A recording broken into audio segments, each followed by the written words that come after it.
Hello and welcome. Is there a double standard regarding freedom of expression when it comes to different religions? A trial's pending in the Netherlands over a cartoon published on an Arab website belittling the Holocaust, while charges against a Dutch politician who distributed cartoons offensive to many Muslims have been dismissed.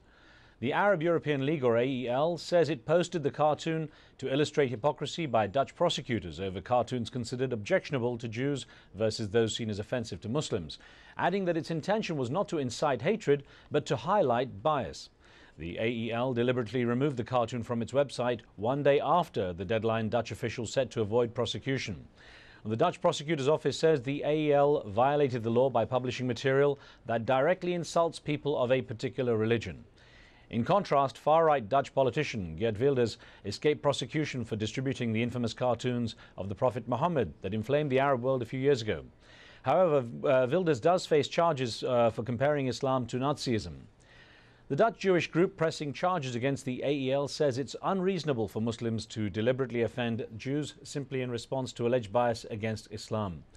On today's show, we ask, at what point does freedom of expression cross the line and incite hatred? And should there be legal consequences? As our discussions based on the principles involved in this debate, and we recognize the sensitivities involved, we've made a decision not to show any of the controversial cartoons.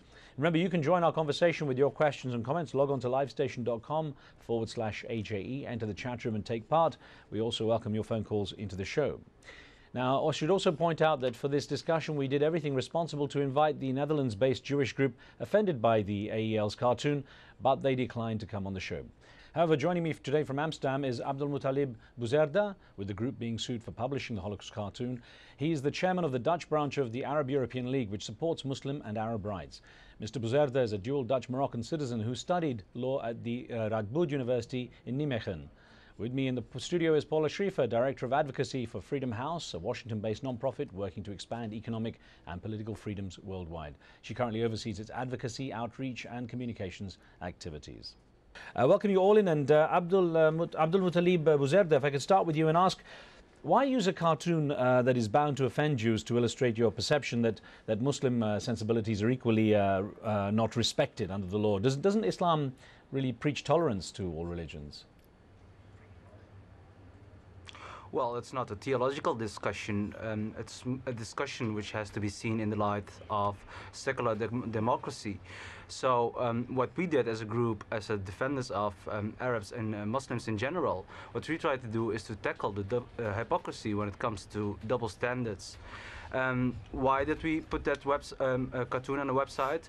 Well, the reason is to counter the selective use of freedom of speech by certain Western intellectuals and also by mainstream media, and to put a mirror in the face of the secular West. So we choose for the Holocaust, but also for other taboos in the West. Now, let me ask you, would it have been just as effective had you not chosen, for example, the Holocaust, but looked at something that maybe looked at Christian values, for example? Well, we have to realize, myself, I'm also a product of Europe. I know the historical context. What we were looking for was a taboo which can be compared to the taboo of not making jokes about the Prophet Muhammad of the Islam. And when you are going to compare, then it's very difficult to find an institution or a taboo which can be compared with that. So the Holocaust, but also many other issues, but mainly the Holocaust, is a taboo in the West. So what we try to do is to say, well, listen, of course we are for freedom of speech, but at the same time we have to acknowledge that there is a potential of harm in freedom of speech, and there are certain rules which they have to be respected. So those rules should not be set by a government, but the people should use them with tact. And what happened during the 2006 Danish cartoon affair controversy was that many people, mainly in the West, used the Danish cartoon to humiliate a certain ideology, and in this case it was Islam and their followers. Okay, interesting point you raised, and I'm going to bring this up to Paula Schrieffer, who's joining us in the studio here. Good to have you with us too. Thank you. Based on what you've been hearing now and based on your research and your knowledge, at what point should freedom of expression be curbed? I mean, what threshold should be set for what can and can't be said, and who decides that? Well, this case is really a perfect example, in our view, of why governments should not be in the business of policing speech. It inevitably leads to the type of charges of double standards that we have exactly in this case. We believe that there should be quite a high bar for freedom of speech. Obviously, the U.S. is somewhat of an exceptional country. We have greater speech freedoms than almost any other country in the world. Our bar in this type of speech is really, there has to be the threat of imminent violence, and that's something that we think should be respected in more countries, and that would eliminate, frankly, this kind of controversy from taking place. Let me ask you to look, just listen, the viewers, to the Dutch prosecutor's official response as to why this case against the AEL stands. Now, here's part of that statement. According to Dutch penal law, a publication is discriminating when it is not only insulting, but also aimed at a group of people. The Dutch prosecutor has examined various cartoons which were published, such as the Danish ones, and most of them were grievous but not discriminating. This cartoon is aimed at the Jewish people, was the only exception. The statement of the cartoon in question is that the Jewish people have made up the Holocaust. Now, the Dutch prosecutor doesn't seem to take into account relative sensitivity and the effect that the cartoons created in each instance, going instead for what appears to be a sort of clinical analysis of the legal implications. Now, surely that does create the risk of a double standard. It's a tricky business. It's a very tricky business, and frankly, trying to understand why they made the decision to prosecute, in this case, if the cartoon was kept up, and not to prosecute in the case of the Dutch cartoons, and Mr. Wilder's reproducing those images on his website, I think is really hard for the average person to get a firm grasp on. The Netherlands is certainly not unique in a country that has laws that try to prevent what they refer to as incitement to hatred or discrimination. And really, you know, this is language that emerges from international law, from the International Covenant on Civil and Political Rights.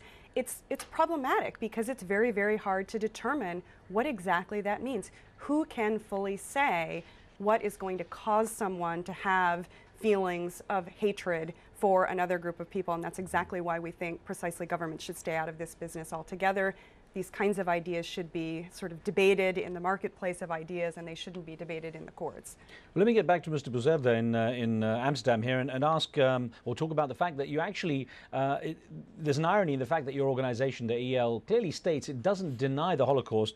So there is that, you know, there could be the impression that your actions could backfire on you. The fact that the cartoon suggests that you don't, but in actual fact you deny that in the website. Well, the cartoon cannot be seen separately from our disclaimer and our statements and various appearances in the media.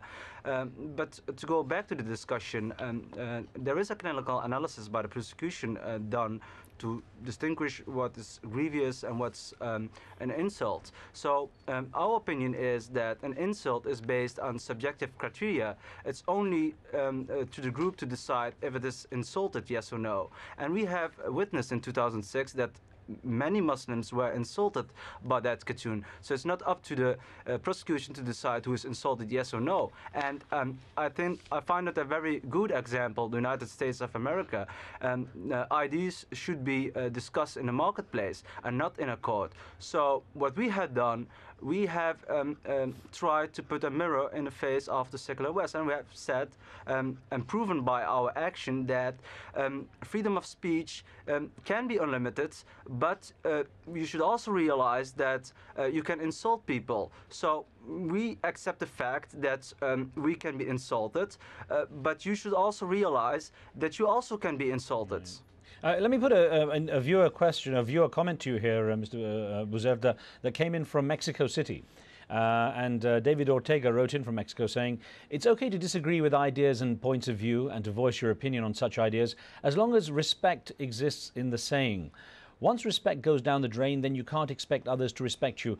I mean, did you consider the consequences that, you know, if it looks like you're trying to get revenge on the effect of the cartoons against the Prophet Muhammad, for example, that you could also again be seen as losing your moral ground? Yes. Well, Mr. Ortega and also your audience should understand that we didn't place our cartoons on a website as a reaction to the Danish cartoon, but we placed them as a reaction to the public debate which was going on in the world, and not only in the Netherlands, because we're living in a global village. And the tone at that time was was that people were talking paternalistic to Muslims and denying them the fact to feel insulted. So we had to participate in that public debate, and we have chosen an instrument which can be qualified as bad taste or provocative, but we have done that with a responsibility. We, as you mentioned before, we have put the on the website the cartoons with a disclaimer, and in various statements we stressed out that we didn't endorse the content of it. Mr. Bouzeda, thank you very much for joining us today. We have to take a short break now. As we pause, let me remind you, you can join the conversation with your questions and comments by logging on to livestation.com and entering the chat room. We're taking a snap poll there now on the question of freedom of expression, and we'll have the results for you when we return. Don't go away.